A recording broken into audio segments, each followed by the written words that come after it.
Listo, ya arrancamos, ¿eh?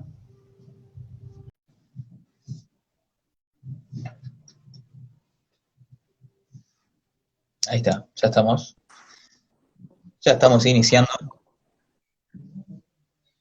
Ahí estamos.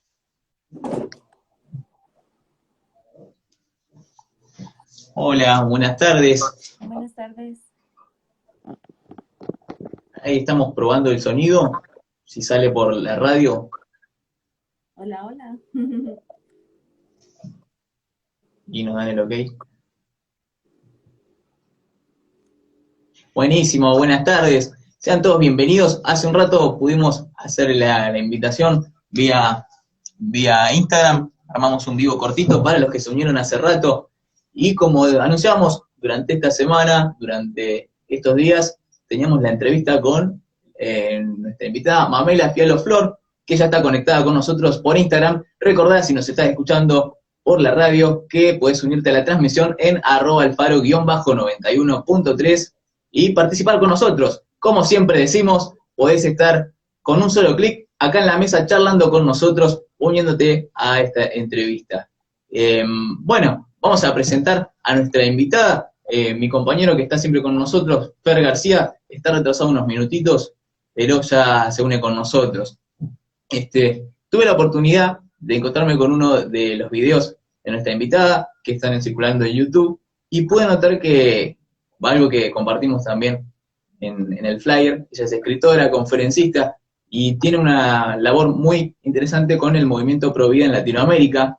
Eso en cuanto a lo profesional, pero pude notar que tiene una gracia muy especial para hacer su trabajo, y por eso queríamos invitarla. Hace tiempo que venía escribiéndole y siempre fue muy accesible con nosotros, así que la presento con ustedes acá. Mamela Fialo Flor, bienvenida. Buenas tardes, casi noches para ustedes. Como ven, todavía hay sol por acá.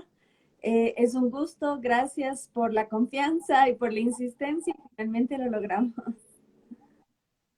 Bueno, muchas gracias también a los que se están uniendo, que están haciendo el apoyo, están dejando su like. Muchas gracias por su compañía. Y pude ver, Pamela, que en tus redes sociales estuviste compartiendo algunos viajes que hiciste estos días. Tuviste una semana bastante movida, fuiste a Guatemala, ahora estás en Ecuador. ¿Le contarías a alguien de qué se trataron esos viajes o alguna experiencia? Bueno, sí, Guatemala se acaba de declarar la capital provida de Iberoamérica. El término Iberoamérica es súper importante. De hecho, yo soy columnista en la Gaceta de la Iberosfera. Cada vez más se está incorporando bien el término Hispanoamérica o Iberoamérica para incorporar tanto a Brasil como a Portugal, España, y conectarnos en ambas orillas. Entonces, la idea es justamente comprender la fortaleza que somos a nivel regional e incluso intercontinental, y que tenemos una cultura en común que nos une y que trasciende nuestras propias fronteras. Y esto es muy importante porque vemos que la hispanidad es un verdadero freno y escudo ante la avanzada del globalismo, porque vemos que hay una agenda que viene de arriba, y no me refiero al cielo, sino justamente de poderes políticos que quieren someter nuestras respectivas soberanías y ponen en peligro la soberanía nacional y sobre todo el derecho a la vida. Y en Guatemala, el embajador de Guatemala ante la ONU dijo algo muy bonito y dijo: Guatemala es pequeña en el mapa, pero grande en el corazón de Dios. Y eso fue muy emotivo en cuanto estamos entre una lucha entre David y Goliat, ¿no? Entre los pequeños ante el grande. Y por eso es tan importante ver que no hay huella mínima, sino que mientras más pequeño es, más resuena porque permite más eco. Wow. Acá en Argentina el tema, como ya es de público conocimiento, está complicado también en relación a estos temas. Pero allá en Ecuador, ¿cómo es en el panorama? Bueno, en Ecuador estamos en por eso hay que ver y no quedarnos en eso, ¿no? En creer que es algo que nos pasa de forma aislada. Esto es una, como dicen ustedes, es una movida que está pasando en cada una de nuestras naciones y por eso debemos estar unidos para ser más fuertes. Y en Ecuador estamos ante la misma situación, sobre todo en comparación con la vecina nación de Colombia. Estamos ante lo que se conoce como activismo judicial. Vemos que la Corte Constitucional pasa por encima del derecho a la vida. Entonces, en el caso de Ecuador, están intentando despenalizar el aborto por medio de la Corte, ¿no? Y se supone, como su nombre lo indica, que el trabajo de la Corte Constitucional es hacer respetar la Constitución. Y en el Ecuador, nuestro artículo 45 es explícito en cuanto a garantizar el derecho a la vida desde la concepción, pero la Corte Constitucional dijo que eso es relativo a las circunstancias de concepción. Entonces, la Corte Constitucional no solo pasó por encima del derecho a la vida, sino que además le exigió a nuestro Congreso, porque en Ecuador ya no tenemos Congreso, tenemos Asamblea Nacional, todo país de la región que atravesó un proceso socialista ya no tiene Congreso, sino una asamblea. Pasó en Venezuela, Bolivia, Cuba y próximamente Chile. Y nuestra Corte le exige o le exigió a la Asamblea Nacional a crear una ley para regular el aborto. Y nuestro presidente acaba de vetar esa ley y generó una sensación bastante incómoda tanto entre los pro vida y los pro aborto, porque vetó de una forma parcial y no total, ¿no? Entonces, el tema es complejo porque si lo vetaba de forma total, dejaba vigente la sentencia. Y esa sentencia permite el aborto hasta el nacimiento sin límite alguno y sin exigencia alguna. Entonces, lo que hace el veto es permitir la libertad de conciencia de los médicos, porque el proyecto de ley aprobado por la Asamblea castigaba con 20 salarios mínimos los médicos pro vida. Y además, se supone que se despenaliza el aborto de violación, pero no exigía denuncia contra el violador ni examen médico, de manera que la violación no se podía demostrar. Y peor aún, el propio violador podía llevar a la víctima. Y vemos que lamentablemente en Argentina sucedió algo muy similar y lo que se demostró es que no solo el propio abusador te puede llevar, sino incluso el proxeneta, ¿no? Vemos que justamente el aborto por violación encubre el proxenetismo incluso de menores de edad. Entonces eso, y agradezco la vivencia en Argentina, porque tuve el privilegio de llamarlo mi segundo hogar por muchos años, y viviendo ese testimonio lo pude llevar y fui invitada a hablar en la Asamblea Nacional para exponer esos casos. Hablé en nombre de Faustina, Esperanza y Paz, 3 niñas a las que el feminismo llama derecho a haber matado, precisamente porque esta ideología no reconoce a la mujer como realidad biológica, sino ideológica. Entonces las mujeres que están en el vientre no son mujeres porque según su ideología aún no lo han reconocido. Entonces invalidan la vida de esas mujeres y desmontan la farsa de su derecho que abogan por las niñas, cuando en realidad llaman derecho matar a las más inocentes e indefensas de todas, como aquellas que están en el vientre de su madre. Así que en Ecuador, hoy sábado, en la capital, acá en Quito, hicimos una manifestación, llenamos lo que se llama la Plaza Grande, que es donde está el Palacio de Gobierno, la catedral, y fue bellísimo porque, entre otras cosas, tuvimos mujeres indígenas y niñas también haciendo coreografías con sus trajes típicos, con flores, muy, muy bello, y honrando la vida. Y llegamos a la plaza, fue muy, muy, muy bonito. Ahí se acaba de unir David Clauson, si no conocen su trabajo, lo recomiendo muchísimo, él es de Estados Unidos y justamente nos conocimos en Guatemala, viajaron personas de 23 naciones para defender la vida y unir esfuerzos a nivel regional. Wow. Me tocó ver en tu Instagram las imágenes de lo que fue lo que vivieron en la plaza en Ecuador. la verdad que mucha gente, y es casi, se podría decir envidiable, ¿no? Que hubiera estado bueno acá sumar fuerzas acá en Argentina para la lucha, ¿no? Este, tu trabajo muchas veces consiste en la batalla cultural, ¿no? Eh, y por ahí nos ha tocado, nosotros salimos a predicar, somos de una iglesia, una radio de una iglesia, y uno también nota que lo que uno denomina batalla cultural tiene una base espiritual de fondo, ¿no? Lo que hacemos, quería preguntarte, es salir a predicar, le contamos a la gente del Jesús, no solo histórico, sino también que uno puede encontrarse en su vida personal, ¿no? Entonces, por ahí uno se encuentra que cada vez hay más obstáculos por parte de la gente que te escucha para adoptar la fe. Un montón de preconceptos, muchos previos, que le cierran el camino a creer, ¿no? ¿Notás que esta actualidad nos está llevando a intentar superarnos no solo en santidad, sino también en nuestro trabajo intelectual como iglesia, al momento de llevar a cabo una conversación con alguien? Entiendo que sos una mujer de fe, por eso también quería preguntártelo. Bueno, yo creo que es importante incorporar que la batalla cultural es solo un frente en la guerra espiritual entre el bien y el mal. Y lo dijo Santiago Pascal, presidente de Vox en España, que la retaguardia orante sostiene la vanguardia militar.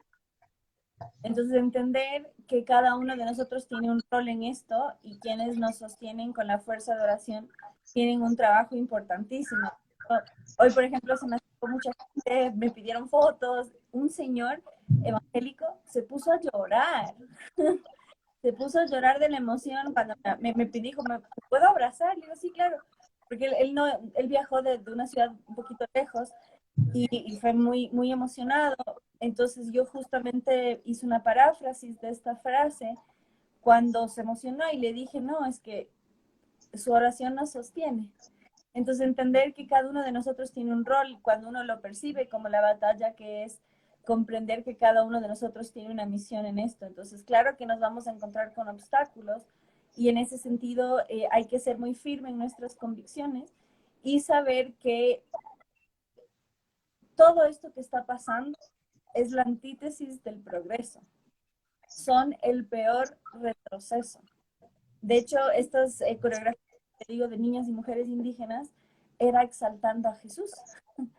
Y quieren enfrentar lo indígena con la fe, ¿no? Con la cristiandad, cuando la realidad es que la evangelización de este continente se logra por medio de la población indígena, que puso fin y rechazó la barbarie de los imperios Inca y Azteca, que eran los más grandes del momento. En Argentina en realidad es un poco distinta, porque como están tan al sur, estaban bastante más alejados y no había grandes conglomeraciones humanas. Pero los incas llegaron hasta el norte de Argentina y hasta el sur de Colombia.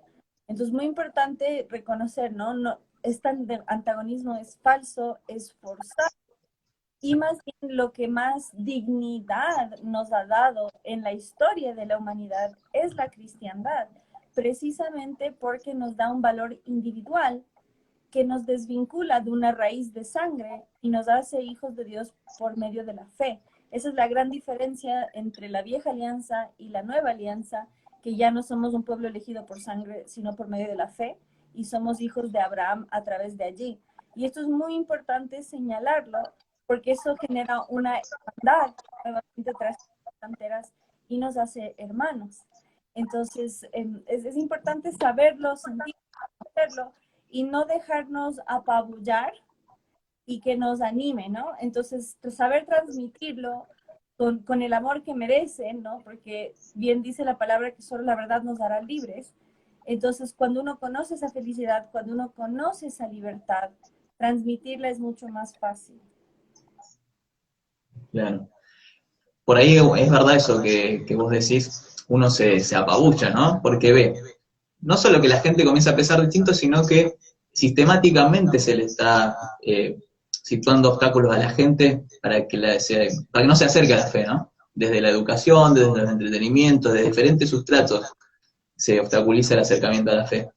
Entonces uno dice, wow, como iglesia a veces nos distraemos, pero los que hacen y siguen el engaño y lo transmiten el engaño en las escuelas, ellos lo hacen abocadamente a su tarea.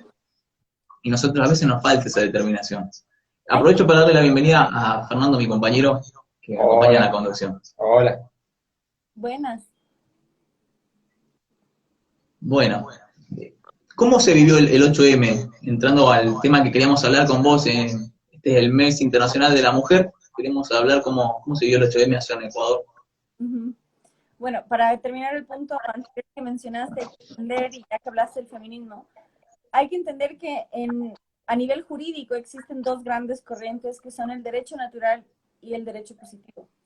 Quienes creemos en el derecho natural, creemos que el Estado no es un emisor de derechos, sino que es un garante. Entonces, los derechos son nuestros por nuestra naturaleza humana. Y esto, a su vez, cambia nuestra visión política, porque es creer que yo tengo una libertad intrínseca, una vida intrínseca, y por eso el rol del Estado debe ser solo protegerla.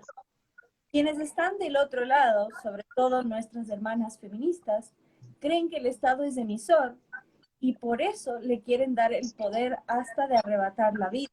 Entonces, lejos de querer aumentar la libertad, quieren restringir la libertad, porque no la creen propia de nuestra naturaleza, sino que creen que el Estado tiene el poder de arrebatarla. Entonces, ellas nos hablan mucho de Estado laico, pero en realidad lo que hacen es volver a una religión. Y como toda secta o culto pagano, exige sacrificio de sangre. Entonces, nuevamente, de progreso no tiene nada, sino que nos vuelven a la barbarie del sacrificio humano como ofrenda al su falso Dios, el Estado. Y esto se vive el 8M particularmente, y no es casual que terminen todas las manifestaciones ante una catedral, ¿no? Justamente, ¿por qué? Porque como culto pagano, estatólatra, que son, ven a la iglesia como una amenaza, porque ofrece un código moral ajeno, o digamos, sobre todo por fuera de su falso Dios del Estado.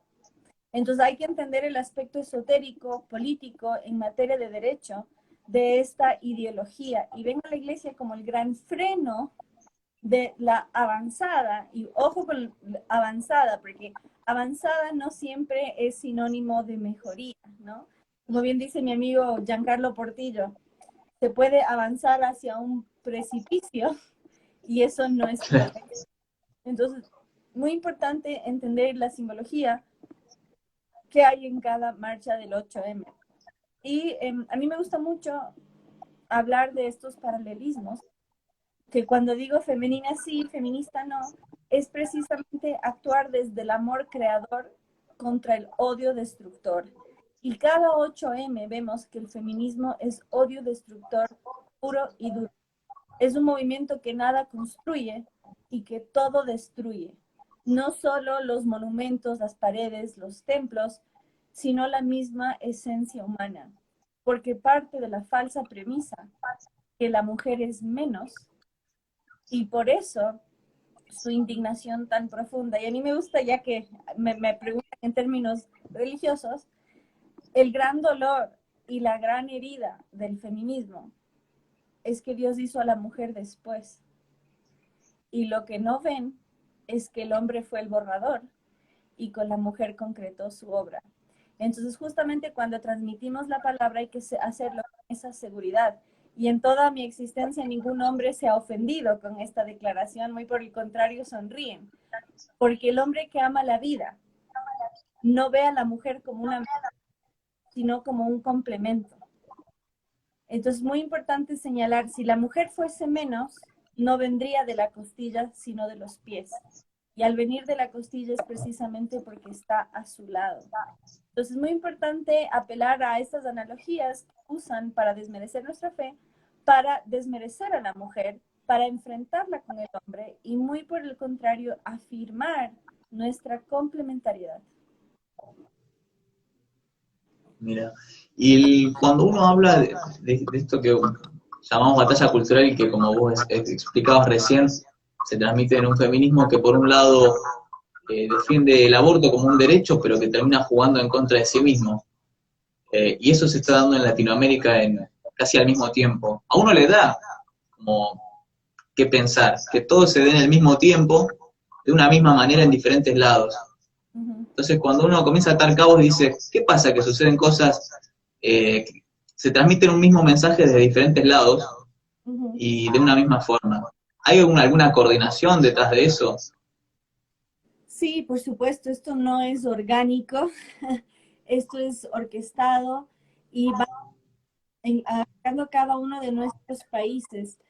Bueno, esto, si no la conocen, supongo que ustedes sí, y muchos de los que nos escuchan, nuestra querida amiga Sarah Winter, ella que fue feminista, pro aborto, todo el combo completo, y a su vez es una historia de esperanza, porque vemos cómo hasta las más radicales, las más extremistas, las más violentas, pueden ver la luz de la verdad y volcarse hacia la causa provida. Ella fue adoctrinada en Ucrania, y muy importante, ¿no? Ahora que está el conflicto bélico por allá, Femen es la organización feminista mejor estructurada en el mundo y es justamente ahí donde reciben entrenamiento de agentes de la KGB, que era la inteligencia soviética, ¿no?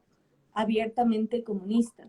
Entonces vemos que el globalismo es simplemente la sucesión ideológica y política de lo que fue la Unión Soviética, es decir, la Unión de Repúblicas Socialistas Soviéticas. Con la caída del muro de Berlín, con la caída del comunismo a finales de los 80, principios de los 90, vemos que la causa obrera ya no es atractiva. La izquierda se vuelca por la defensa del planeta. ¿Por qué? Porque ya no ve esperanza en el ser humano. Entonces, el feminismo es el instrumento hacia el globalismo como por medio del culto a la Pachamama. El culto a la Madre Tierra es el enfrentamiento al Padre Celestial, que a su vez se enfrenta al hombre y la mujer, el europeo con el indígena, el blanco con el rojo, ¿no? En el norte con el negro y así. Entonces, es lo que se llama la interseccionalidad. Entonces, a través de estos instrumentos llevan la batalla cultural a una guerra interseccional donde todos están enfrentados y donde no importa contra quién sea la guerra, lo que importa es que nunca termine. Entonces, nuevamente, esto no es progreso, sino que es retroceso y nos vuelven 500 años atrás a un culto a la Madre Tierra que requiere sacrificio de sangre. El globalismo no es un mero sistema político, sino la respuesta política a un culto pagano de eje global. Entonces, a través de organismos paraestatales globales, se orquestan este tipo de movimientos, siendo la ONU la principal exportadora. En el caso de Ecuador, por ejemplo, la ONU ofreció más de 40 millones de dólares para paliar el coronavirus y en el artículo 20, no, en la parte 2 establece aborto legal. Es decir, alegando salvar vidas, nos ofrecen mucho dinero a cambio de sacrificar vidas. Entonces, esto es claramente orquestado y viene de la mano de un chantaje económico.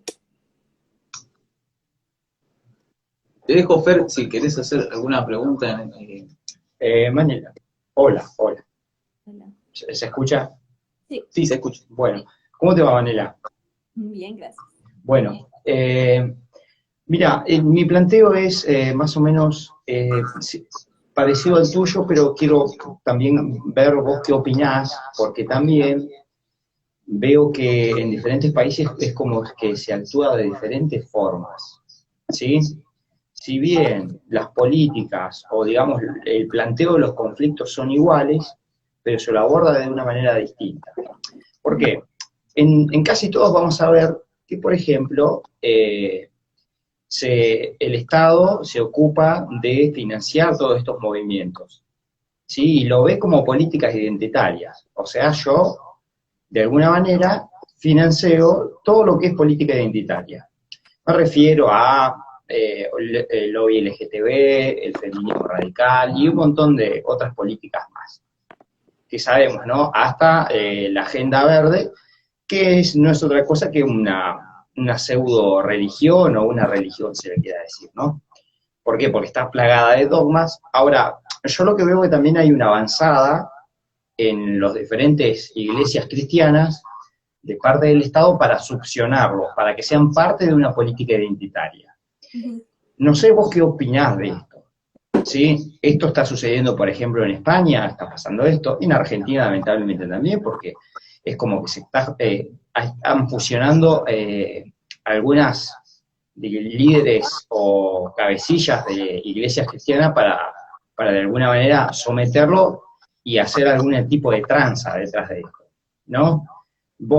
Y es como que también algunas iglesias cristianas pasarían a ser parte de las políticas identitarias. No sé vos qué opinás, qué mirada tenés sobre esto. Sí, absolutamente. De hecho, acá estamos construyendo la Casa de la Dulce, que es un hogar para mujeres con embarazos vulnerables en forma de un vientre. Y nos estuvo apoyando un amigo luterano y me comentó que hace muchos años no va a la iglesia y me dijo que ya no es una iglesia sino una ONG, es decir, una organización no gubernamental, precisamente porque en eso se han convertido muchos templos y fue la forma más gráfica que lo he escuchado. Entonces, claro que está pasando y en ese sentido hay que ser muy valientes. Nuevamente, cuando decimos que solo la verdad nos hace libres, entonces una vez que vemos la infiltración, es momento de denunciarlo. De hecho, yo siempre invito a hacer la Santa Catalina, porque Santa Catalina de Siena enfrentó a los obispos y hasta el mismo Papa para que vuelva, en su caso, para que vuelva geográfica. En nuestro tiempo, para que vuelva espiritual. Entonces, saber que en tiempo han habido héroes y mártires que se han atrevido a enfrentar a la jerarquía cuando ven que ésta se desvía de sus bases. Entonces, obviamente hay que hacerlo con la caridad que merece para que sea una transición llevadera. Sin embargo, si falta la verdad, no hay caridad. Entonces, muy importante saber cómo llevarlo, ¿no? Porque hay algo real, el cristiano tiene una gran sensibilidad, ¿no? Entonces, muchas veces esa sensibilidad se puede manipular hacia el mal. El cristiano no quiere que nadie pase hambre. Entonces, si viene una subvención, ¿no? Bueno, les vamos a ayudar a los pobres, pero necesitamos que reciban talleres de este tipo, ¿no? Entonces, saber que esa no es la vía. Entonces, no permitir esta intromisión, ¿no? No permitir esta manipulación y que saber que el valor es más que el precio.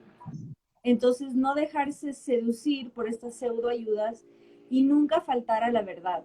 Entonces, les invito a ser valientes en ese sentido y a enfrentarlo y saber manejar para no dañar en ese proceso, porque incluso pueden lograr una radicalización peor. Entonces, en ese sentido, la Biblia es un manual bastante claro que nos puede ayudar a saber qué está bien y qué está mal. Y en el momento que un organismo no gubernamental o gubernamental nos quiera hacer ir, la verdad, entonces es momento de poner un alto. Por ejemplo, aquí en Ecuador recién tuvimos algo que en Argentina conocen muy bien, que son estos montajes, ¿no? Vinieron dos activistas a la basílica a sacarse fotos y está muy claro que en espacios históricos no se puede sacar fotos profesionales sin permiso previo. Entonces se acercaron y dijeron, disculpe, no es permitido sacar ese tipo de fotos. Pero filmaron cómo había gente sacándose fotos con el celular. Dice, sí, es que con el celular sí se puede, lo que no se puede es profesional. Y se veía que hicieron todo un montaje, tenían ropa para cambiarse, etcétera, ¿no? Y nadie se atrevió a decir las cosas por su nombre, o casi nadie, salvo esta bonita. Entonces me gané ser tendencia en Twitter. Y fue muy bonito porque justamente un chico de la LGBT le conocí a los pocos días en un evento, en un bautizo, y nos caímos súper bien. Y en un momento alguien dice, Mamela, y me dice, ¿tú eres Mamela? Y le digo, sí, yo soy Mamela. Y me dice, ah, y le dije, ¿viste qué diferente tratar a la persona y no quedarte con el estereotipo que te describen? Y me dijo, sí, la verdad que sí. Y un chico encantador, muy simpático, muy caballero. Y yo le destacaba y le molestaba, le digo, ay, qué caballero, que cada rato así le molestaba. Entonces, justamente ahí uno señala, yo no tengo ningún problema de esa persona, la iglesia no persigue a esas personas y está abierta para toda persona. Pero esas personas no fueron a la iglesia para buscar cobijo espiritual, fueron a provocar y lo lograron. Y de hecho yo entré al perfil de estas personas y tenían una obra que se llamaba Demonias, tenían una obra de exaltación a los pecados capitales y era una guía para encaminarte al infierno. Y me quieren hacer creer que esas personas fueron a la iglesia solo a sacarse fotos. Entonces había que Claro. decir las cosas por su nombre y se dijo. Ahí se conectó Nael Condel, lo recomiendo muchísimo. Es justamente una persona trans que nos habla desde la verdad, su vivencia, el impacto de las hormonas, ¿no? Cómo abordar esto desde la adultez, cómo abordarlo desde la adolescencia y la importancia justamente de conocer un testimonio de una persona y también cómo hacerlo con caridad, ¿no? También podemos caer del otro lado que por defender la verdad ninguneamos. Entonces, muy importante conectar con la persona, conocer su historia y justamente ahí están cariños para Nael. Entonces, muy importante señalar ese fenómeno, ¿no? Entonces, nunca faltar a la verdad y siempre hacerlo con caridad. Como diría el Evangelio de Juan, lleno de gracia y de verdad, Ujú. ¿no? Así. Es hermoso lo que te pasó en algún sentido porque me hace acordar a los padres de lo que se conocen como los padres de la iglesia. Uno de ellos se convirtió porque dice que iba pasando por la calle y vio a uno que lo estaban quemando en una hoguera, pero aún así, mientras era quemado, predicaba el Evangelio. Entonces dice, wow, si alguien está en ese momento tan difícil y está gritando y aún así sigue predicando, es que tiene algo importante para decir. Y Mm, cómo los conflictos, las adversidades demuestran que uno tiene algo para decir y es muy lindo. excelente analogía. Vos a veces, y lo hiciste acá hace un rato, haces una distinción que es re interesante, entre femenina y feminista. ¿Cómo debemos entenderlo? Eh, Te muestro mi apreciación, vos me decís si es correcta, ¿no?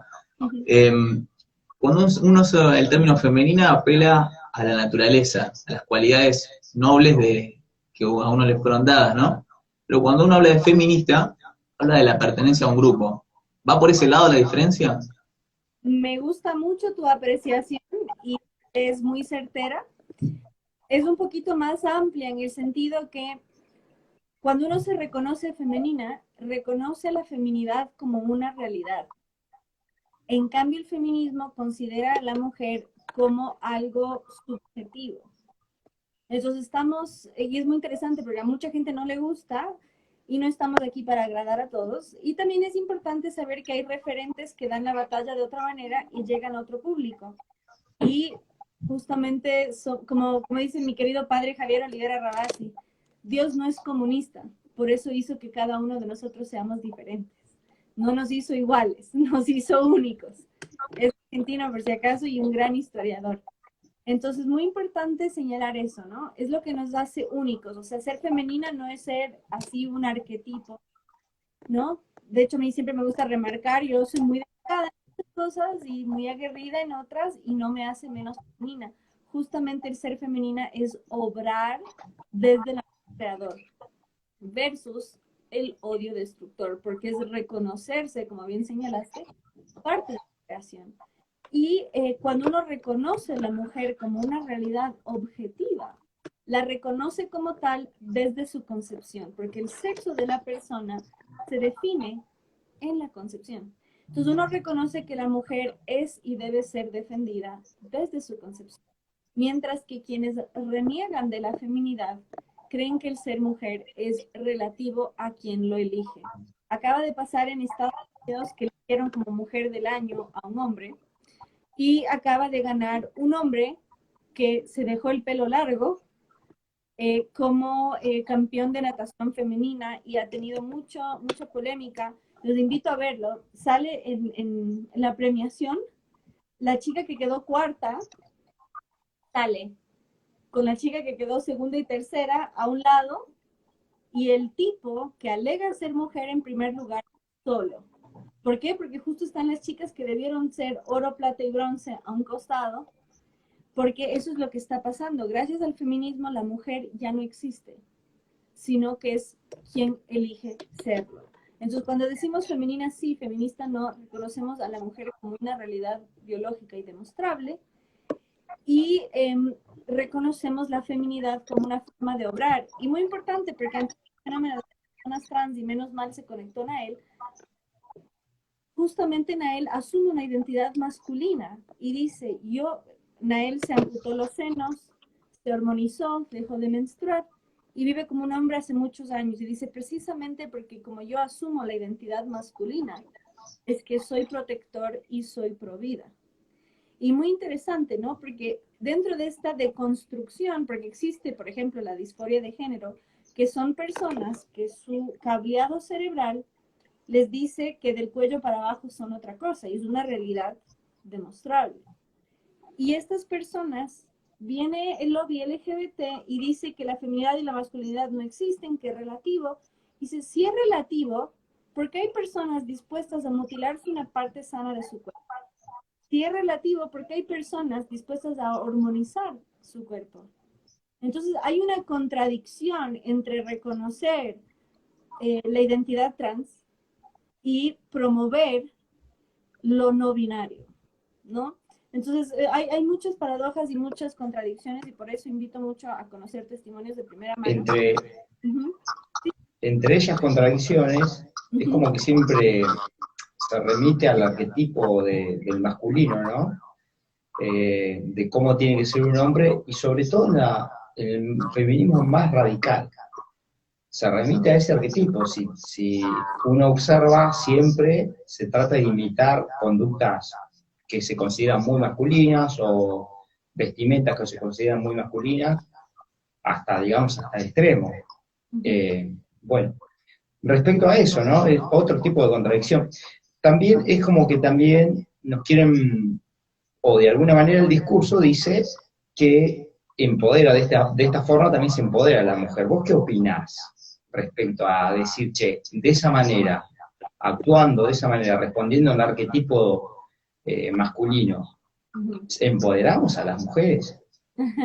¿O qué pensás de la palabra empoderar, ¿no? Porque también está, me parece bastante, por ahí bastardeada. Bueno, yo en eso soy bastante intransigente, como soy profesora de lengua. Yo propongo y ostento que el empoderamiento es cuento, porque el empoderamiento parte de la falsa premisa que la mujer no tiene poder, cuando la mujer en realidad tiene el mayor poder de todos, como es el de dar la vida, y sobre todo el de ser transmisora de la lengua, porque la lengua es materna porque le transmite la madre. Entonces la mujer forja la cultura. Entonces no es que no tiene poder, tiene el mayor poder.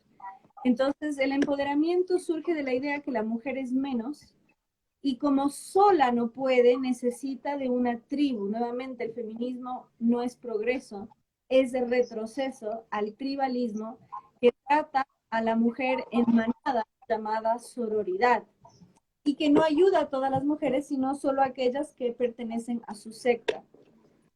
Y en ese sentido es importante destacar el arquetipo que tienen del hombre no es del mejor hombre, es del hooligan. Cuando un hooligan rompe todo, dicen, ya ven que los hombres causan igual daño que las mujeres en el 8M. Y justamente el arquetipo masculino de la feminista es el hombre más bárbaro que existe. Entonces nunca, claro. sí, con el perdón de los aficionados, porque hay hinchas que se portan mejores que otros, convengamos. Entonces, muy importante destacar eso. Y cuando hablas de feminismo radical, es importante destacar que radical viene de raíz. Mientras más violento es el feminismo, más fiel es a sus raíces. Precisamente porque las feministas de primera ola, que son exaltadas como heroicas, fueron las más violentas de todas. En 1913 quemaron la Catedral de Santa Caterina hasta las cenizas. Y dentro del feminismo radical, el más radical, son trans excluyentes. Entonces, más bien el que es trans inclusivo es el feminismo de género. Entonces, es importante porque tienen estas mutaciones y es importante estar al tanto de... Entonces, efectivamente, justo están preguntando, ¿el uso del lenguaje inclusivo con la incorporación de la letra E es el ejemplo del falso empoderamiento? Sí, absolutamente. De hecho, acabo de sacar un artículo en el Pan Am Post sobre Siri de Apple, o sea, del sistema operativo de iPhone, ya tiene género neutro. Y vean ustedes esa gran paradoja. Por años era una voz de mujer. Entonces, en lugar de visibilizar la voz de una mujer, está siendo suplantada por el género neutro. Entonces, el feminismo no solo está logrando desplazar a las mujeres en el deporte, incluso está logrando desplazar a la voz femenina en la era digital. Las que dicen habernos dado el derecho a opinar son las primeras que nos mandan a callar. Yo estoy ahora suspendida en Twitter y las agrupaciones feministas están celebrando. Entonces, va rumbo, entonces es va rumbo al, ¿Sí? ¿Perdón? perdón, la No, interrumpí. no. ¿Va rumbo al androgenismo? ¿Vos qué pensás? ¿Que el objetivo es el androgenismo? ¿El objetivo qué, perdón? ¿Es el androgenismo? Bueno, justo les invito a leer esa nota. Bueno, y digo les porque, dato importante, leísmo es algo muy, muy recurrente en España y en Quito, Ecuador, conservamos el le. No es que hablamos con lenguaje neutro, sino como usamos mucho el usted, apelamos al le. En este artículo que escribo abordo el tema del transhumanismo. Este miércoles a las 17 de Argentina, 3 de Ecuador, 9 de Europa, voy a hacer un vivo con Miklos Lukács, justamente sobre el transhumanismo, porque la androginia es parte clave del transhumanismo. Esta interseccionalidad que mencionabas un ratito lleva la lucha de clases del socialismo entre pobres y ricos a una guerra entre sexos, de hombre y mujer, como les mencioné, de la madre tierra con el padre celestial, el blanco con el indígena, Europa con América, y como su meta es el igualitarismo, necesitan anular nuestras diferencias. Entonces la androginia, el género neutro, es parte de esta lucha, porque como no valoran la riqueza de la diversidad, de la individualidad, de lo que nos hace únicos, para lograr la igualdad necesitan anularlo. Y no me canso de repetir e invitar a ver la película 1984, mejor aún si leen el libro. Ahí nos habla de cómo sería el futuro si el socialismo toma el control. Y tiene ahí la Liga Anti-Sex. En la Liga Anti-Sex tienen unas fajas donde todos están vestidos de forma neutra, donde no se distingue lo que es hombre y lo que es mujer. Entonces, ciertamente la androginia forma parte de este transhumanismo que nos quiere hacer creer que la creación es errada, que el diferenciar el hombre y la mujer es motivo de opresión, y entonces promueven la androginia como solución. Y esto nuevamente es una contradicción respecto a lo trans, porque nuevamente una persona trans está dispuesta a armonizarse, incluso mutilarse para parecerse al sexo opuesto, y aquí nos promueven que no seamos ni lo uno ni lo otro. Entonces, hay mucha contradicción y nuevamente hacerlo desde la mayor caridad y comprensión de la vivencia del otro para sanar sus heridas, no exacerbarla. Entonces, muy importante ver que lejos de empoderar a la mujer, sistemáticamente lo que están haciendo es anular a la mujer, silenciar a la mujer y, por último, desaparecerla. Claro. Con esto que vos decís, alguien que está escuchando podría decir, puedo entreleer que se propone un cambio ético, un cambio de vida en la gente, pero eso ocurre cuando hay un cambio de mentalidad primero, ¿no? Que lo anticipa. Y vos decime si me parece correcto el análisis, si te parece correcto el análisis, pero hay dos conceptos que siempre determinan nuestra manera de actuar, y es el Dios que tenemos y quién creo que soy yo. O sea, mi identidad y el Dios al que uno sirve, o si no tiene Dios, bueno, es otro tema, ¿no? Pero siempre esos dos conceptos determinan en la ética de una persona. Este, con esta movida de separación iglesia y Estado, que se está dando en otros países también, y acá se dio en algún momento, y acá nosotros en nuestra Constitución tenemos, al inicio, Dios como fuente de toda razón y justicia. Si se deja de entender ese concepto dentro del marco de lo que fue la cristiandad, ese concepto queda licuado, o sea, no hay una norma moral, no hay nada a lo que rendir cuentas, queda licuado, está como una palabra solamente.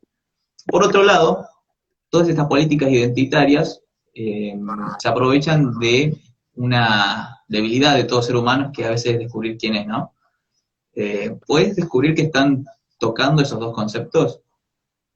Sí, absolutamente. Hay un tema, cuando no hay una base moral, ¿no?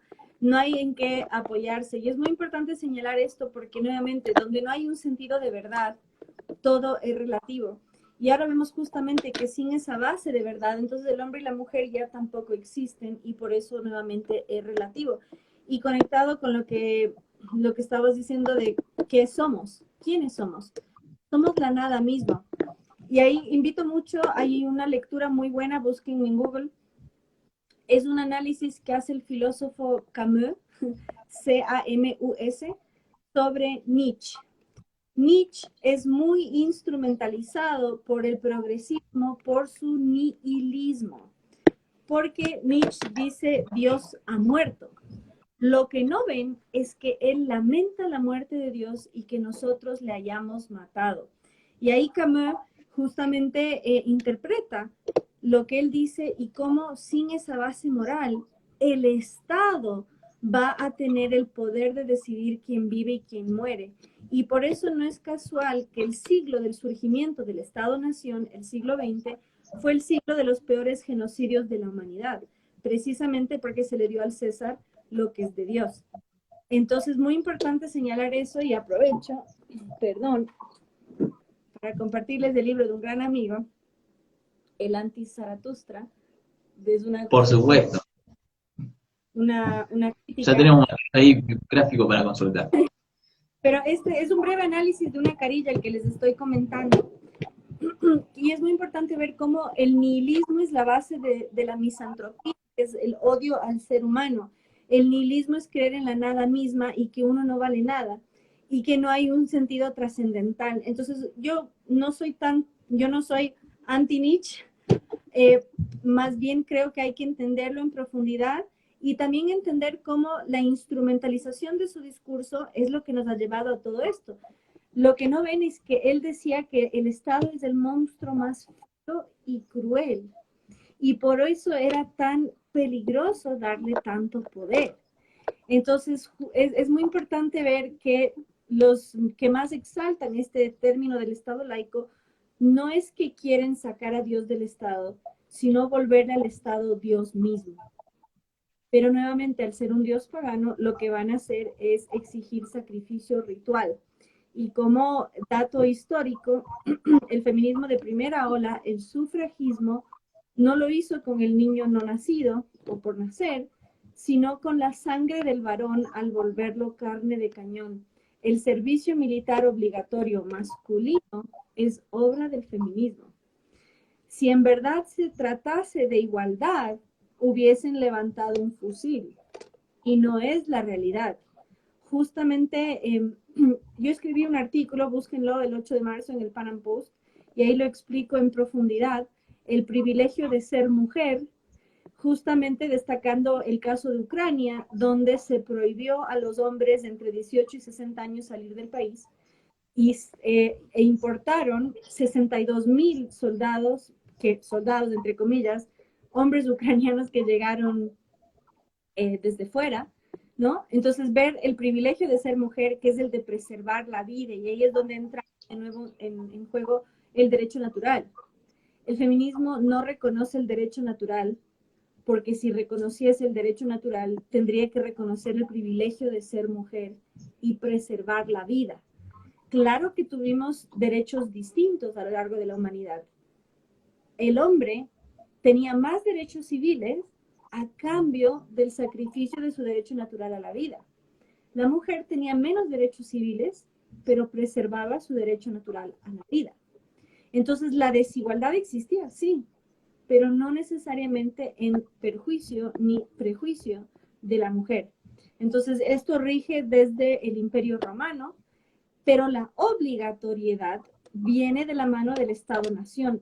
Históricamente, la milicia era un oficio, sobre todo en la Edad Media se entiende así dentro de los principados. Con el surgimiento del Estado-Nación es una obligación. Entonces, y en ese sentido, ya que estamos en Argentina y se ha vinculado mucho a la causa pro vida la frase, acá no se rinde nadie. La frase acá no se rinde nadie surge en Argentina en la década de los 70, cuando las guerrillas financiadas y entrenadas por Cuba comunista atacaban a los regimientos militares de población mayormente indígena, en Formosa y en Tucumán. Y ahí fue atacado un destacamento militar de conscriptos, de muchachos de 18, 19, 20 años, y ahí estaba Hermindo Luna, un muchacho formoseño. Y él salió con su arma y dijo, acá no se rinde nadie, puntos suspensivos, porque dijo una palabrota, y fue abatido con una ametralladora. Entonces la frase viene de él. Entonces, justamente hoy se usa en la causa pro vida porque es la aplicación a nuestros tiempos, es resistir a esta violación a nuestra soberanía nacional que viene con una agenda globalista. En su momento era del internacionalismo socialista, ahora es del globalismo de la misma inspiración. Y por eso es tan importante conocer estos procesos históricos. Entonces, para concretar un poco, es importante conocer la obra de este autor, de Nietzsche, cómo ha sido instrumentalizada por el progreso y cómo se traduce en una desesperanza y una misantropía, que la vida no vale la pena ser vivida y por eso más vale terminarla antes de nacer. Entonces, de nuestro lado, de quienes amamos la vida, nuestra labor es cambiar la concepción o sea, el concepto, ¿no? No la concepción del ser humano, el concepto que la vida vale la pena ser vivida y que el humano no es el problema, sino la solución, y que el nacimiento no es una condena, sino digno de celebración. Incluso con lo que decías de Nietzsche, uno se imagina a veces cuando charla con las personas, estas personas creen que él le estaba sonriendo cuando le escribía, que estaba tentado de risa, pero era un texto de agonía cuando él hablaba del loco que irrumpe en el mercado. Él estaba desesperado, por eso que él creía que no había una verdad última, no había algo a lo que, algún escondite de certezas para el hombre. Lo decía desde la tristeza. Uh-huh. Y después un montón de cosas que uno no se da cuenta porque no está en el tema, sobre la historia del feminismo. Y retomando eso, ¿hay algún ejemplo o algo rescatable, no? Porque uno a veces dice, bueno, la primera ola del feminismo era pacífica, uno desde la ignorancia lo dice, pero bueno, ¿qué se puede decir ahí? Bueno, nuevamente hablando de la cohesión entre verdad y caridad. Yo no creo que hay feminismo bueno. Sí creo que hubo, hay y habrá feministas buenas. Entonces, distinguir a la persona de la ideología. Entender sus motivaciones, porque la motivación surge de la mayor nobleza y querer reducir la violencia hacia la mujer, querer aumentar la libertad de la mujer, mejorar sus condiciones de vida. Eso creo que lo queremos todos. El problema es que a través de esta ideología no solo no lo logran, sino que aumentan la violencia. Entonces yo creo que hay que separar la persona de la ideología y reconocer los méritos de la persona y no de la ideología. Entonces, por ejemplo, yo misma cité a Alice Paul. Alice Paul fue sufragista y ella decía, porque se dice, las primeras feministas eran pro vida. Error. Hubo feministas pro vida en la primera ola, sobre todo en Estados Unidos, donde había un vínculo muy fuerte entre el puritanismo y el sufragismo. Poca gente sabe. La motivación detrás del voto femenino en Estados Unidos era para prohibir el alcohol. Entonces se usó justamente, nuevamente, porque como la mujer es la custodia de la moral, como la mujer es la transmisora de la tradición, se utilizó a la mujer para aprobar legislación de control. Ahí podemos debatir sobre la moralidad de eso, pero nuevamente es darle al Estado el poder de controlar. Entonces es bastante interesante. Si quieren indagar, esto se llamó The Temperance Movement. Fonéticamente, temperance. Y es muy interesante. Entonces ver justamente no es que eran prohibidas las primeras sufragistas, sino que dentro del sufragismo había un fuerte puritanismo. Y esto es lo que hace que sean, entre otras cosas, pro vida. Entonces, nuevamente, y saber reconocer los méritos de esas personas, no así de la ideología en sí. Entonces, yo creo que ahí radica la diferencia y nos permite tener un sano equilibrio entre verdad y caridad. Cuando uno revisa los datos, acá, por lo menos acá en Argentina, de los logros, entre comillas, del colectivo feminista actual, no se condice con la cantidad de ingresos que uno ve, ¿no? Ve como que las cosas van peor, y esto no es algo que lo digo yo, sino que está saliendo desde diversas fuentes que lo están comunicando. Entonces uno se pregunta, ¿son intereses legítimos los que están teniendo o se están concentrando en otras cosas? Bueno, en el caso de Cuando te Argentina, referís a inversiones, Sí, ¿te referís a dinero? claro. claro, en el caso de Argentina, yo creo que es importante señalar, una de las grandes promotoras del voto femenino era Evita de Perón, que de feminista no tenía un pelo. Les invito, pongan en YouTube Evita antifeminista y van a ver que dice, yo no era ni tan fea ni tan entrada en años como para ser feminista. Entonces, el voto femenino no tuvo nada que ver con el feminismo en el caso de Argentina y en muchos otros países, pero no nos va a alcanzar el tiempo, sino que el fin del voto femenino por parte de Evita y por supuesto el general Perón era para lograr una adhesión a Perón, porque la mano que mece la cuna debía ser la mano que sembraba el amor por Perón. No se trató de darle la libertad a la mujer, sino de instrumentalizarla hacia un fin político. Entonces, nuevamente, ahí podemos ver algo positivo y algo negativo y comprender la profundidad. Hoy en día vemos, sobre todo a través del Ministerio de la Mujer o Ministerio de las Mujeres, diversidad, etcétera, género, es una complejidad. En Argentina recibe millones, millones, y no solo no logra reducir la violencia hacia la mujer, sino que la ministra, cuando recién hubo el caso de una violación colectiva, ella dijo, los violadores no son monstruos, son tu papá, son tu hermano. ¿Por qué?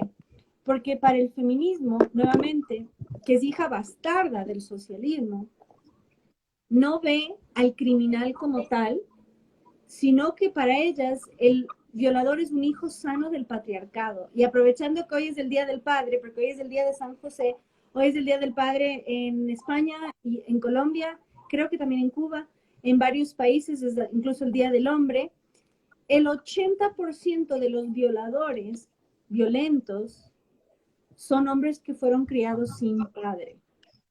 Si la masculinidad en verdad fuese tóxico, los hijos que se criaron sin padre serían la solución y en realidad son mayormente el problema. Y con el perdón de las madres solteras, no es que ustedes son terribles, ¿no? Y producen estos monstruos, sino que y más bien las aplaudo y les agradezco su enorme esfuerzo. Sin embargo, la estadística muestra justamente que la falta de presencia paterna produce un montón de problemas, entre otras porque no tienen ejemplo, ¿no? Y porque también están en una mayor situación de vulnerabilidad porque la madre está sobreexigida y no puede estar todo el tiempo que necesitan, porque además tiene que trabajar doble jornada. Entonces, ¿por qué digo esto? Precisamente porque el violador no es un hijo sano del patriarcado, es un niño bastardo muchas veces y es un niño al que le faltó un buen ejemplo. Y otra cosa, la hipersexualización de la sociedad es producto del feminismo de segunda ola, de la revolución sexual. Entonces, ¿qué está pasando? Por un lado nos dicen sexo libre por todo lado, pero en el momento que te pasaste de la raya, entonces es muy difícil, hay un discurso muy convulsionado y muy inconsistente. Entonces vemos que se reciben millones y no se logran soluciones reales. Y lo que pasó en Argentina es muy similar a lo que pasa acá en Ecuador. La corrección política llegó a tal punto que ya no se le puede llamar a un preso, sino que se le llama persona privada de su libertad, de cariño PPL. Las líderes del movimiento feminista se refieren a los criminales como PPLs y son lo que se llama abolicionistas. Creen que la prisión no es solución, tanto así que en Argentina en el marco de la pandemia se liberaron violadores, porque creen que son hijos del sistema cuando en realidad son anomalías. Nuestra cultura protege y defiende a la mujer, no la vulnera, no la ataca y no lo valida. Entonces es muy importante señalar nuevamente cuando decimos femenina sí, feminista no, es porque sabemos que el hombre no es la amenaza y porque creemos que el crimen se debe castigar. En cambio, el feminismo nos quiere hacer creer que el hombre es el problema y el criminal no. Entonces hay un problema moral, ético, discursivo y sobre todo práctico, porque su solución es la ingeniería social. Y por eso es que surgen justamente estas propuestas transhumanistas que proponen, tal como el socialismo proponía el surgimiento del hombre nuevo del socialismo, proponen la nueva persona que ya no es ni hombre ni mujer. Cuando la realidad, para combatir los problemas sociales, necesitamos hombres de verdad, presentes en sus hogares, y esto va a reducir muchísimo los problemas sociales, y mujeres que acompañen ese discurso por medio de la lengua materna, dándoles la importancia que merecen. ¿Vos querés decir algo, Fer? Debemos decir que muy interesante lo que estamos charlando hasta ahora. Si hay alguien que quiera, que esté escuchando desde su auto, desde su casa, estamos en la estación 91.3 y podés unirte a la transmisión en @alfaro_91.3. Sí, Fer. Bien, te quería plantear lo siguiente. El feminismo más radical,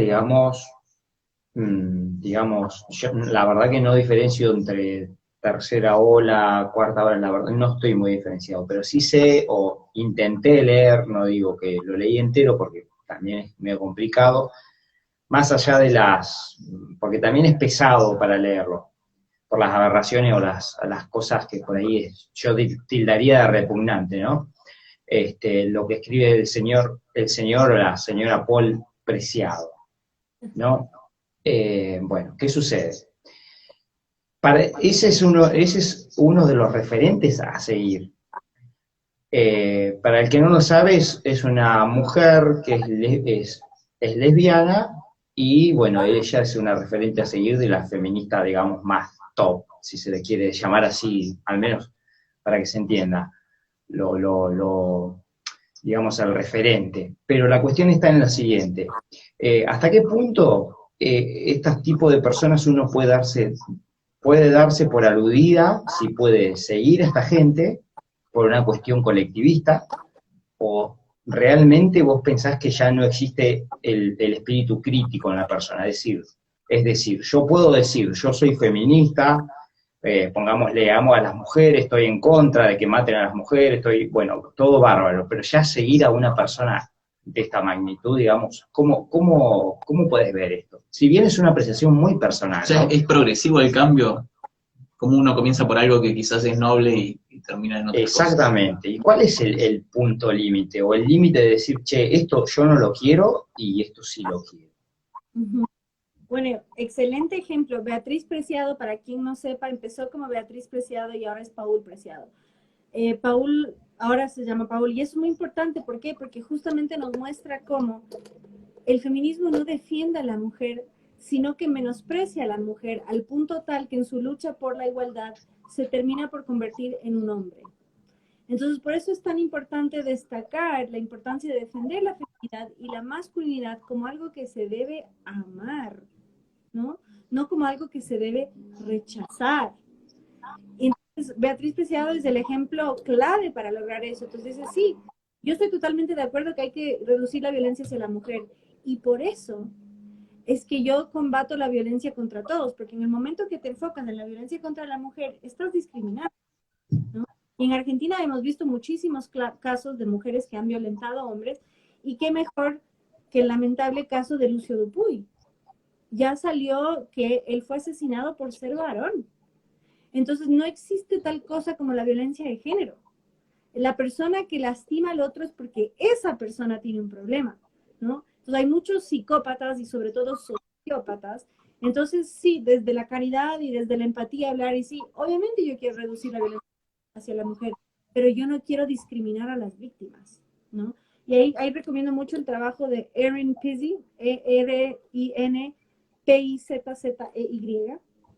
Ella fundó el primer hogar para víctimas de violencia doméstica en el Reino Unido y demostró estadísticamente que era tanto el riesgo de ser violentada para una mujer como para un hombre.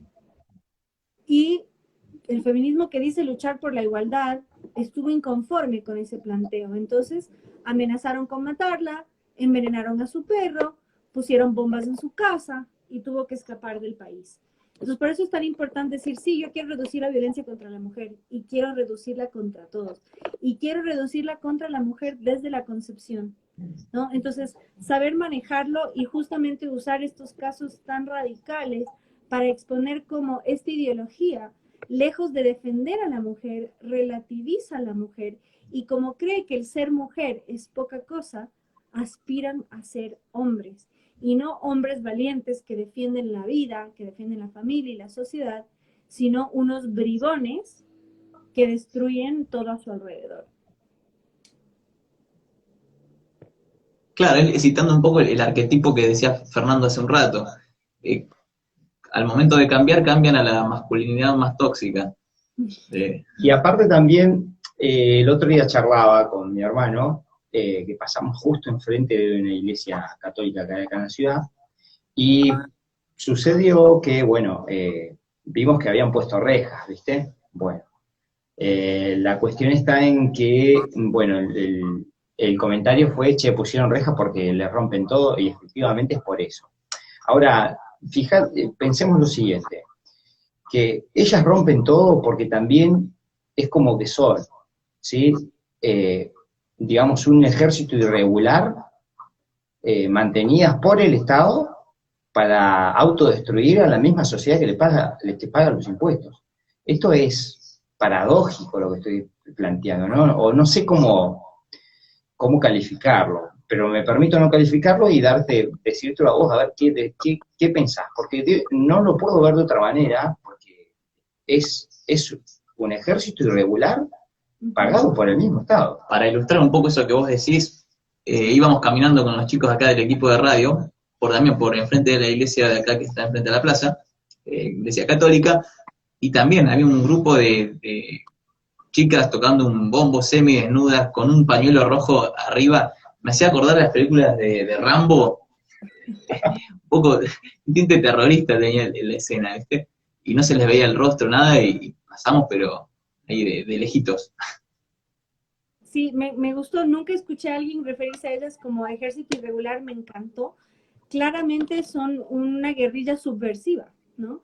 Y justamente su fin es subvertir a la sociedad, porque cuando se subvierte a la mujer, se subvierte a la sociedad. Ahí está mi querida alumna Fati Mercado, y sabe que eso se ve en la primera clase de mis talleres de historia. De paso, si no lo supieron, fue un boom Fati en redes, porque Fati Mercado fue a la marcha del 8M con un pañuelo celeste, y le enfrentaron, le amenazaron, le maltrataron, tanto a las mujeres libertarias, conservadoras, republicanas, todo aquello que es derecha política, fue duramente criticado, atacado y enfrentado por las feministas.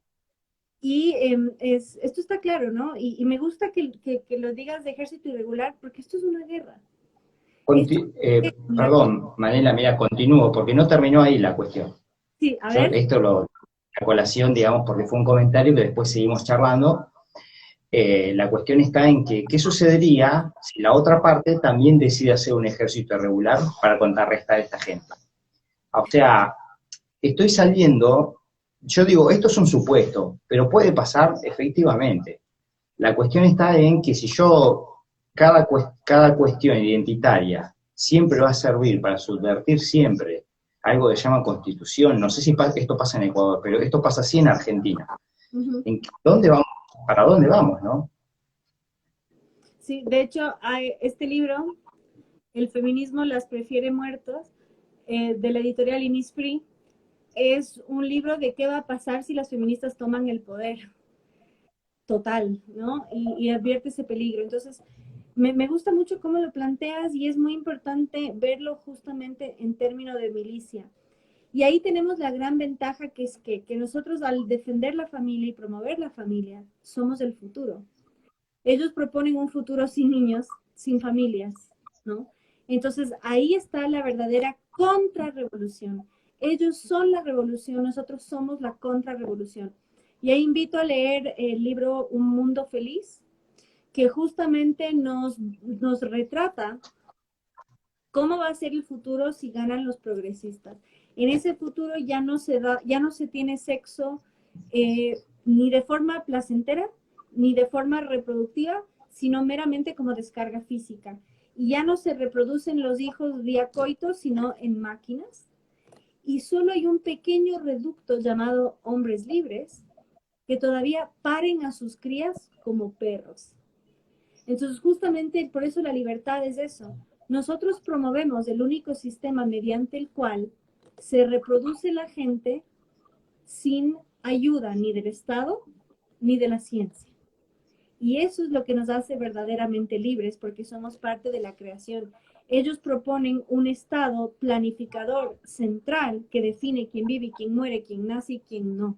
Nosotros tenemos el poder de crear la vida.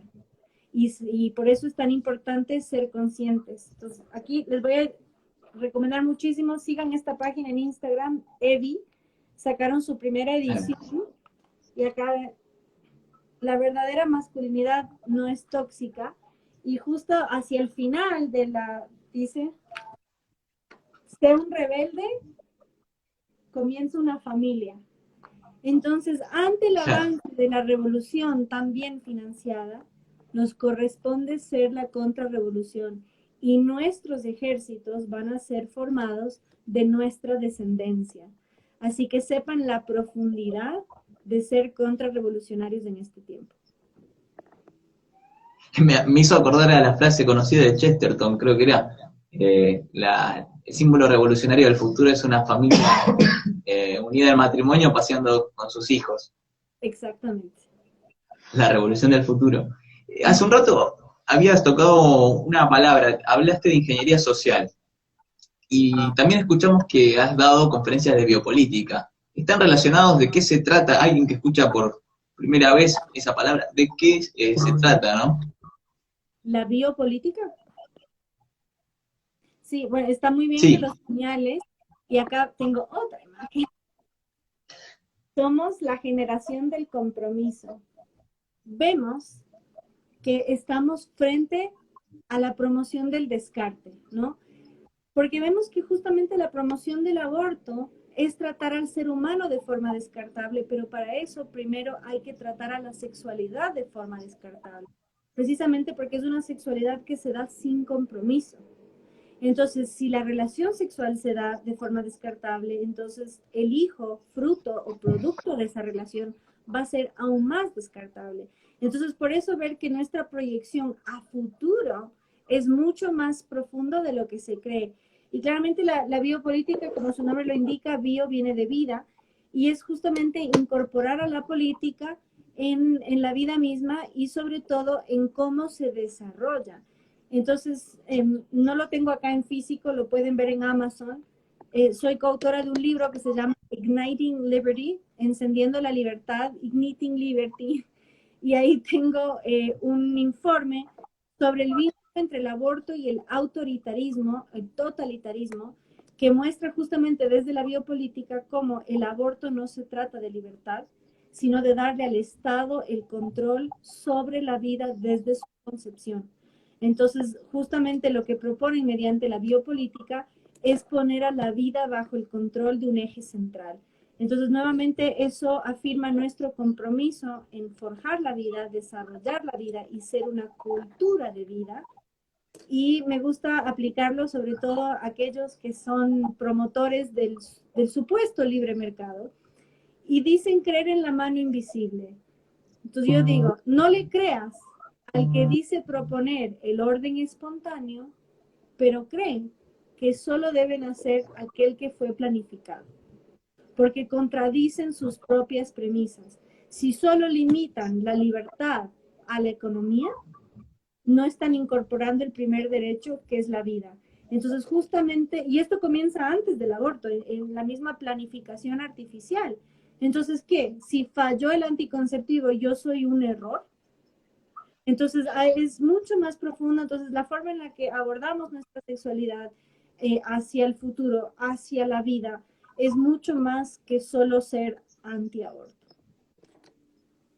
Recuerdo que hace aproximadamente 5 años, sí, un poco más, hablar de ingeniería social era como hablar de la teoría conspiranoica. Ahora, con lo que comentábamos hace rato, uno enciende la televisión, te llega un mismo mensaje en contra de la familia, en contra bueno, de la crianza responsable, en un montón de lados.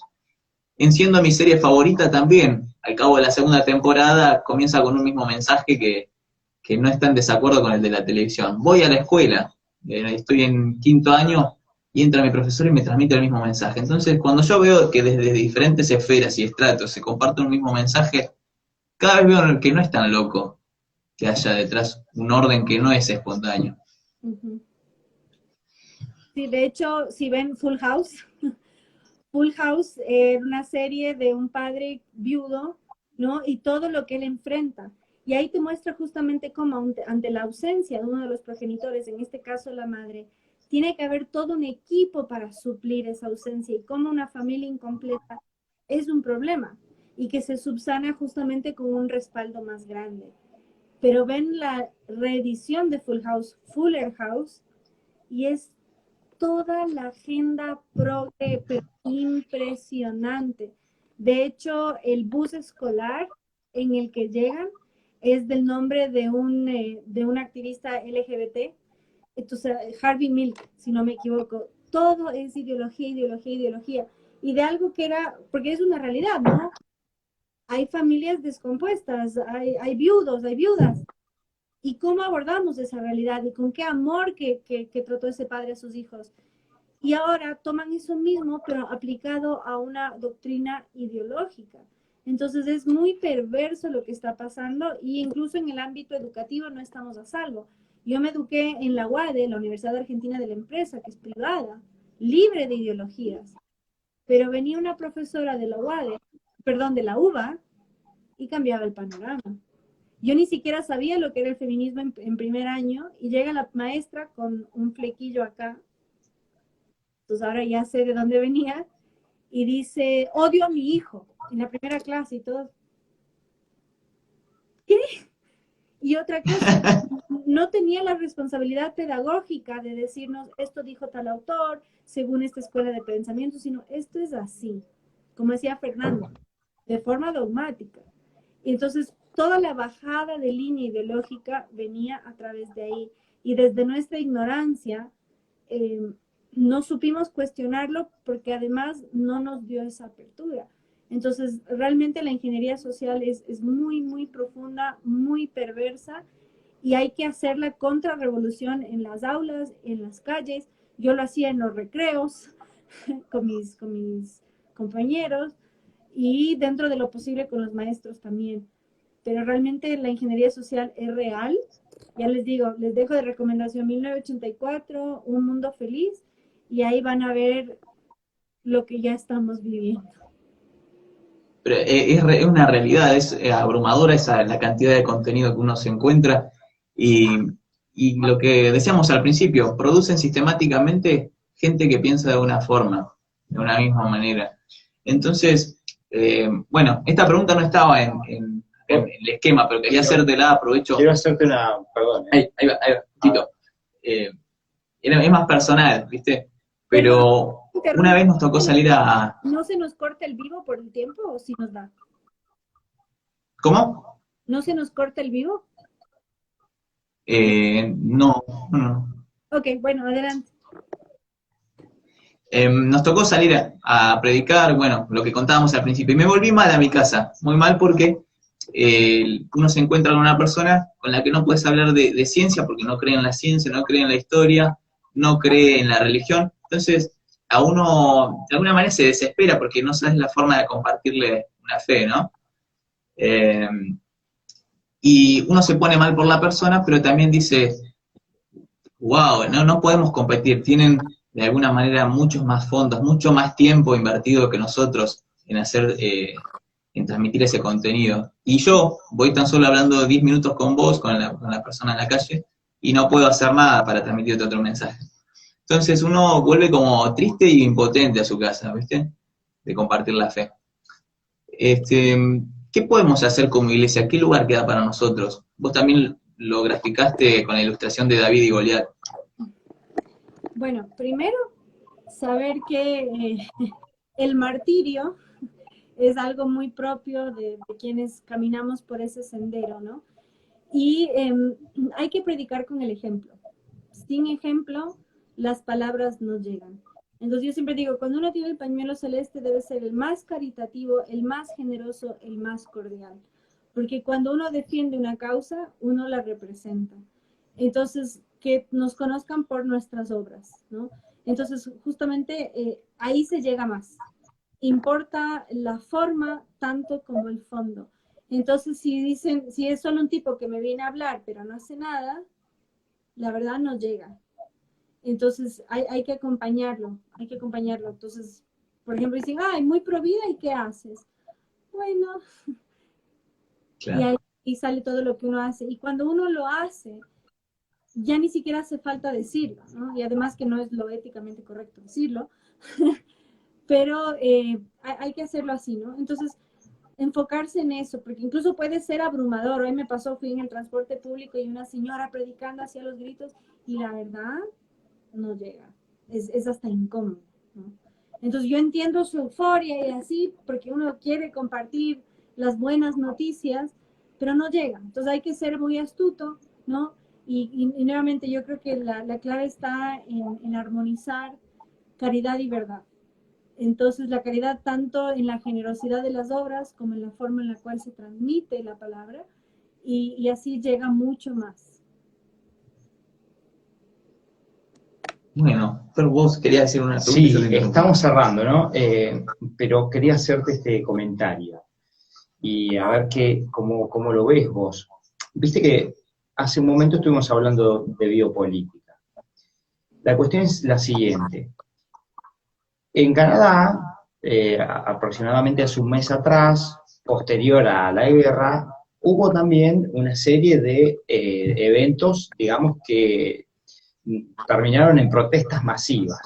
A los organizadores y a mucha gente que iba a esas protestas masivas, se le terminó, digamos, de alguna manera confiscando o expropiando o robando su dinero. Ahora, en su mayoría de la gente creo que salió a reclamar su libertad, porque ya estaban cansados de todas las políticas, digamos, modo dictador que tomaba el señor Trudeau, ¿no? El presidente de Canadá. Pero la cuestión está en el siguiente, hasta qué punto digamos, la ingeniería social eh, se puede diferenciar que tiene un límite o no lo tiene? Porque también vimos esto, y creo que esto es totalmente grave, porque está bien, yo puedo dar mi opinión, expresarme libremente, la gente me puede escuchar o no, y tal vez en las redes sociales nos pueden censurar, porque de hecho ha pasado, pero ya está la cuestión de meterte ya con el patrimonio de una persona o de un particular. Yo creo que ahí es un límite, digamos, supremo, ¿no? ¿Qué pensás vos de eso? Porque digamos, la ingeniería social llega, digamos, no tiene un límite y llega más de lo que a veces imaginamos. Muy buen ejemplo. De hecho, yo le entrevisté a uno de los camioneros de Canadá y no pude subir al YouTube por la censura. Lo pueden encontrar en Twitter, se llama Gerardo, ya me olvidé el apellido, pero pongan Gerardo Camionero Canadá y lo van a encontrar. O pongan Gerardo Canadá. Y es muy peligroso lo que está pasando, ese nivel de autoritarismo. Recomiendo mucho la obra de Jordan Peterson. Jordan Peterson es psicólogo clínico y a su vez politólogo, y él fue el primer denunciante de la ley C-16 que en Canadá penaliza si te refieres a una persona trans no binaria, género flexible, con un pronombre que no es el que elige. Y eso es particularmente peligroso con las personas de género flexible, porque los hay, que hoy son hombre, mañana son mujer, ¿no? Entonces, ¿cómo sabes cómo, cuándo y Claro, qué? Entonces él dijo, yo no tengo problema alguno en llamarle a una persona de acuerdo al pronombre que elige, pero no estoy de acuerdo con que el gobierno tenga el poder de sancionarme por decir una palabra sea cual fuere. Lamentablemente esta ley logra pasar, y esto ya es una antesala de lo que estaba pasando en Canadá. Es el ejemplo clave para la ingeniería social que se está viviendo. Entonces yo no creo que la ingeniería social es tolerable bajo ninguna circunstancia, sobre todo si uno vive desde la fe, porque es justamente parte de la idea que la creación debe ser mejorada, y debe ser mejorado desde la soberbia del hombre para encajar con sus arquetipos. Entonces, podemos, digamos, buscar mejorías, ¿no? Pero sin renegar de la naturaleza humana. Entonces es totalmente peligroso, y en ese sentido es importante explorar vías alternativas. Yo creo que hay que apuntar a tener tierra y agua. De hecho, tuvimos ese breve intercambio con Pablo Muñoz y Turrieta.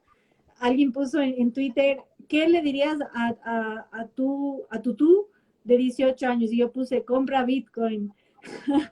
claro. Pero ¿qué pasa si nos desconectan el internet? ¿No? Entonces Pablo puso abajo, compra oro y plata. Entonces De es verdad. importante de Claro.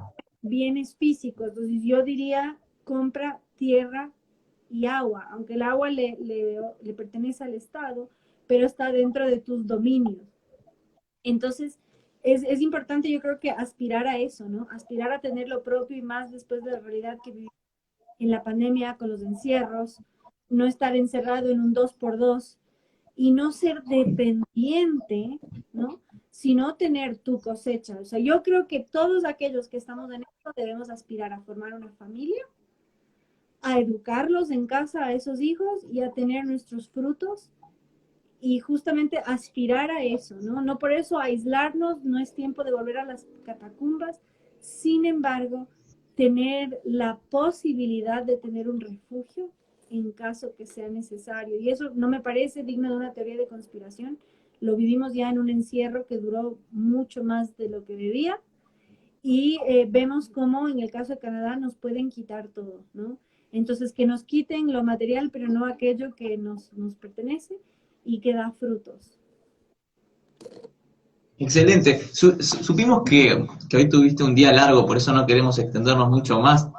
Tenés que renovar fuerzas. Pero hablando de eso, de cómo mantener las convicciones, sería nuestra última pregunta para vos, y te dejamos descansar. ¿Cómo haces frente a las adversidades, todo lo que nos has contado que te ha tocado pasar, incluso cuando fuiste a llevar, creo, flores a la estatua de la Reina de España, también te pasó algo? ¿Cómo haces para cada mañana levantarte y decir, bueno, voy a seguir adelante con esto frente a lo que venga? ¿Y algún mensaje que le quieras dar a alguien que esté escuchando? Y cuando fui azotada públicamente por el patrimonio cultural e histórico, y de la fe misma, sí, a mí me fortaleció en la fe muchísimo, precisamente porque ahí uno ve que hay riesgos contra tu persona que trascienden tu cuerpo físico, porque esa gente juega con fuerzas muy oscuras. Entonces, en ese sentido, saber que nuevamente la batalla cultural es solo un frente en la guerra espiritual entre el bien y el mal. Y acorde más uno hace el bien, más se enfrenta al mal. Decía el cura de Ars, si no ves al demonio de frente es porque vas de su lado. Entonces, acorde más sean los retos que enfrentamos, más estamos combatiendo la oscuridad, y mayor es la necesidad de ser luz. Vosotros sois la luz del mundo, y como tal debemos brillar. Entonces, tener la plena convicción que nosotros somos el triunfo de la civilización ante la barbarie, del bien contra el mal, de la vida contra la muerte, y que eso nos inspire cada día. Los hombres, las mujeres, el ser humano nos va a defraudar y por eso nuestra lucha debe trascender lo material y enfocarse en lo espiritual. Entonces, yo los invito en ese sentido, y en la causa Provida en particular, es la lucha más digna de todas, porque es tan generosa que no es para vos, sino que es la vida de quien aún no la tiene. Entonces, muy importante no distraerse. Por ejemplo, acaba de llegar un troll, tener compasión por esa gente que es tan triste, que no tiene luz propia, no tiene mérito propio, sino que busca alimentarse de los demás como antropófagos que son. Entonces, nuevamente, ser la civilización ante la barbarie, como vemos de estos defensores del sacrificio humano. Entonces, tener plena convicción en lo que hacen, vivirlo desde el mayor amor y alegría, tener compasión por aquel que está al servicio del mal y mediante nuestro ejemplo, encaminarlos hacia una vida de plenitud. Nos quedamos con ese hermoso mensaje, Mamila, y recupero algunas palabras que escuché de Agustín Laje. Estamos viviendo un periodo de la historia que en filosofía se conoce como un acontecimiento, un momento bisagra en la historia en el que comienza a determinarse los hechos posteriores. No es un hecho aislado lo que estamos viviendo, y me parece que están en juego la familia, la identidad, la adolescencia también, el matrimonio, un montón de cosas que nos hacen como personas. Y por eso, bueno, también aunando todos los comentarios de la gente, que muchos están agradecidos con tu trabajo, queremos también nosotros agradecerte, la verdad que es una labor inmensa. Tenés una gracia especial para compartir el trabajo que haces, lo dije al principio, y bueno, desde acá, desde el equipo de Faro también, decirte eso que te apoyamos desde acá, con lo que necesites, y queríamos darle la voz a alguien que tiene cosas muy interesantes y lindas para decir. Gracias por aceptarnos la entrevista. Con todo gusto para servir. Bueno, y esto para todos los que nos están escuchando fue el Faro por acá por la 91.3. Estamos por cerrar nuestro vivo de Instagram. Gracias a todos los que participaron, que dejaron de alguna u otra manera su opinión, sus comentarios también por WhatsApp. Nos llegaron algunos, después los vamos a estar compartiendo. Así que muchas gracias y nos vemos en una próxima vez. Fer. Bueno, sí, muchas gracias por escucharnos y los esperamos.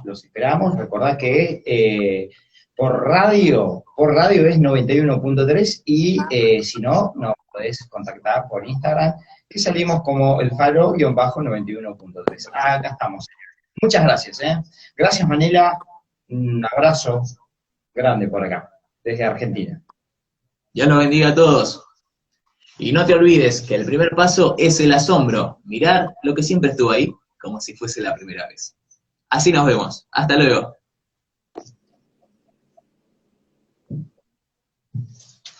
Acá cortamos en el Instagram. Hasta luego.